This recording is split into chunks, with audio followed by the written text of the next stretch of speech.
You have successfully registered for Marathon Beneva de Montréal. Okay, so today is Jan 14th. The race is on September 21st. Let's see how this goes. Let's see how this goes. I have no idea how life is going to be in 9 months, but I'm excited for it. I'll see you soon. Peace. Now, last weekend, I ran my first ever full marathon. And oh my days, it was the most physically challenging thing I've ever done in my life. Now, for the nutrition, I started carb loading and electrolyte loading 3 days before the race. So I was having a lot of pasta, a lot of potatoes, and I was drinking a lot of Powerade. There's this green flavor that I absolutely love. And I was just eating as much as I could in terms of carbs, obviously within reason, so my stomach didn't hurt too much. But yeah, I calculated how much I should be eating with ChatGPT, and I was able to make a nice solid plan for the 3 day build-up to race day. And then for the night before the race, I went to my favorite pasta shop in Montreal, which is called Lulu, and I got 2 of their estrogen pasta, which is this like chicken mushroom white sauce pasta, and I absolutely destroyed it because it had a lot of good carbs, and I used that exact same order when I was training for my long runs in the training plan, which is something I would recommend any of you do if you're preparing for a race. Try the foods that you're going to eat before race day on the days when you're doing your long runs and your training. And by the way, even if you're not a runner, I think this is helpful if you have a big exam or if you have an important interview. Eat something the night before that your stomach is already used to, so that nothing too unexpected happens on race day or interview day or whatever the important day is. And now on the morning of the day before, I went to pick up my bib, which is essentially the number that you wear that allows them to track where you are in the race, and you can also get your pictures because of the number. And they give you like this bag to put your things in if you want to drop them off, so like your jacket or whatever that you had with you that you don't want to be running with. And I also bought the shirts from over there. They had this like merchandise store and just a bunch of stands like selling electrolytes, running equipment, running headphones, all this really cool stuff. But to me, it was really helpful going. Well, obviously I had to go so I could get my bib number, but I also spoke to a lot of the people that were there to try to ask people that had already done a marathon for some advice as to how to avoid hitting the wall or what to do if you cramp up, which was very important because I did end up cramping up, but more on that later.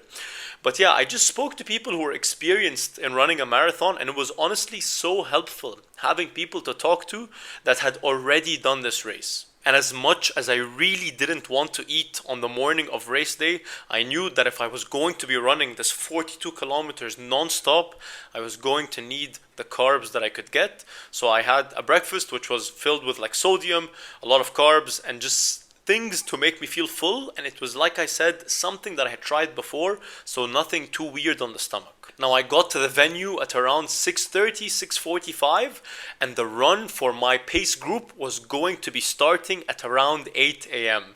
So you can already imagine from like 6:45 till 8, I'm absolutely shitting bricks. Like I'm so excited, but I'm so nervous. It was such a weird feeling, and it was also quite cold as well. So yeah, I was just really nervous and excited. So I was just moving around, trying to just soak in the experience as much as possible. And then finally, 8 a.m. came by and the first kilometer began. Now my favorite part in that first 21 kilometers was when we reached the 15th kilometer and I saw the sign that said, turn right for the half marathon, but then turn left for the full marathon. And that was such a meaningful moment for me because the year before when I did the half marathon, I remember when I reached that same point, I obviously took a right because I was doing the half marathon. And I remember looking to my left and I was like, these crazy people are about to do double of what I'm about to do. How on earth is that possible? And then here I was finding myself taking the left. Because now I was doing the full marathon and it was no longer a half that was going to finish in a few kilometers. So it was such like a full circle moment for me because I was like, wow, look how far you've come in a year. And then at the 21st kilometer, I had the decision to make. Was I going to maintain the same speed, or did I have it in me to try to finish just under 3 hours and 40 minutes? And I was feeling so good that I decided to go for it. And then all of a sudden, from the 21st kilometer till the 28th kilometer, it passed like this. And then out of nowhere, I hear one of my friends calling my name, Omar, Omar. And me, usually when I'm running, I can't hear anyone at all because I'm so locked in and I have my shades on my running headphones, and I usually can't hear anyone. But for some reason, I heard him call my name, and I turned around and I found him like wearing this like running vest, and like he had his running shoes, and he wasn't like registered for the event or anything. And he was like, "Do you want me to pace you for a few kilometers?" And honestly, I didn't even think about it. Everything was so confusing that I just decided not to think about it at all. And I told him, "Yes, can you please pace me?" And he also had a water bottle in his hand, which was very appealing because I was very thirsty at that point, and the water stations were still at around like 2 kilometers or something. Now, little did I know that running into him was the biggest blessing that could have ever have happened for this race. Because at the 34th kilometer, I hit my first cramp. And now having my friend was so important because he taught me how to take a turn when my leg is cramping up. Now normally when I take turns, I like to take them from a tight angle so that I can minimize the distance I need to run. But when you're about to cramp, it actually makes more sense to not have any sudden movements and to take the turn on a wider angle. So doing that really helped prolong the cramp from actually hitting. But then obviously, inevitably, the cramp ended up hitting. And now he taught me what to do to help myself keep running even when the cramp happened, which was essentially just standing on the side of the road and like literally just massaging the area where the cramp was happening to like separate the muscles from being on top of each other, or like however the biology of a cramp works. But doing that helped me ease the pain from the cramps, and then I could run a bit more for like a kilometer, and then the cramps would hit again. And now this kept happening for the last 9 kilometers. I had to stop 6 times because of how tough the cramp was. But luckily, or thankfully rather, I didn't walk at all throughout the last 9 kilometers. I just had to stop, like I said, those like 6 times to help the muscle from the intense pain that I was feeling after the cramp, because the cramp first like does this pulsing movement and then all of a sudden your leg just pulls. So that pull happened 6 times. And what made the cramps so much more difficult was that from the 6 times, 2 of them, both legs cramped in the exact same muscle at the exact same time. So both my legs, or like both my glutes or top of the hamstring or whatever muscle that is at the back, both of them at the same time, I could feel the pulsing, and then out of nowhere they both just pull.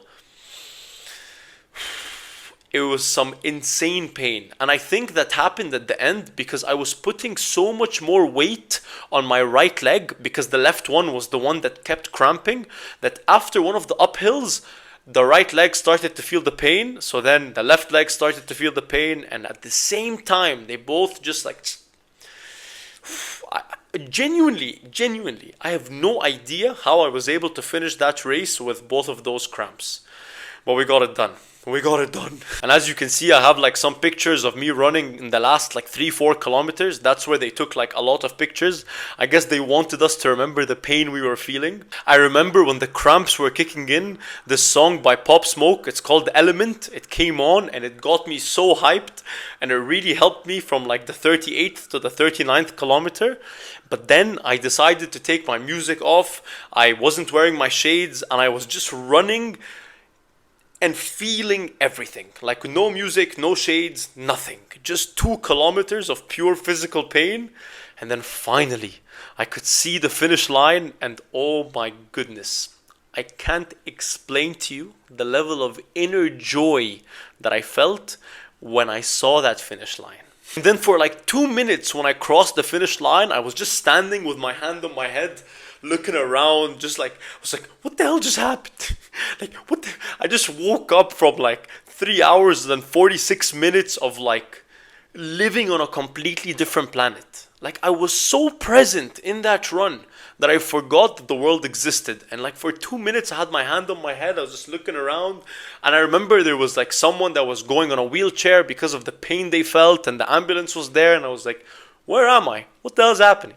And then after those 2 minutes with my hand on my head and like looking around, I just felt all these emotions and I needed like 10 minutes just to be on my own, to just allow myself to reflect on what has just happened. Not even just for the race, but for the build up to the race, for all the training that I put in, like waking up at 6:45 to run when it's cold before work, when I don't feel like it. And sometimes I'd want to go out midweek, but I tell myself you have a run tomorrow and this will all be worth it. And I just sat there for 10 minutes just with myself. I was so emotional because I was just reflecting on all of this. And I'd say from the whole experience, those 10 minutes of me just sitting down and feeling all these emotions and reflecting on the whole journey was, wow, I'd do it all over again just for those 10 minutes. It was amazing. It was amazing. And then I had a few friends and my brother was there as well. So then I went to see them and I was so grateful that they came to watch the race, because it was so nice like having them as a motivation in my head, knowing that as soon as you finish, you're going to get to see them and they're going to be so happy with you and you're going to be able to share your joy around them. And yeah, I was very happy that they came. So if you guys are watching, thank you so much for coming. It was so lovely to see you there. But yeah, now I'll probably do another full video just talking about the benefits of running, not just from a physical point of view, but from a mental point of view. But if you're considering getting into running, I would highly encourage you to do so. And I would even add to that I think you should sign up for a 5K run or a 10K run and just get to experience that feeling of race day. Because honestly, it's such a beautiful feeling and it will also give you something to work towards. And if you've already done a 5K or a 10K, trust me, that half marathon voice that's in your head, you should listen to it, because doing a half marathon will make you feel amazing. And if you've done your half marathon, I would highly encourage you to think about doing the full marathon, because honestly, the feeling that I felt after I finished it is something that I've never felt like before. But yeah, I'm excited to take so many lessons from this experience and hopefully smash my next full marathon. And now, anyways, like I always say, this is the Debo's way, find your own way, and I hope that I've given you something to think about. I hope you have a lovely rest of your day, and I'll see you soon. Peace!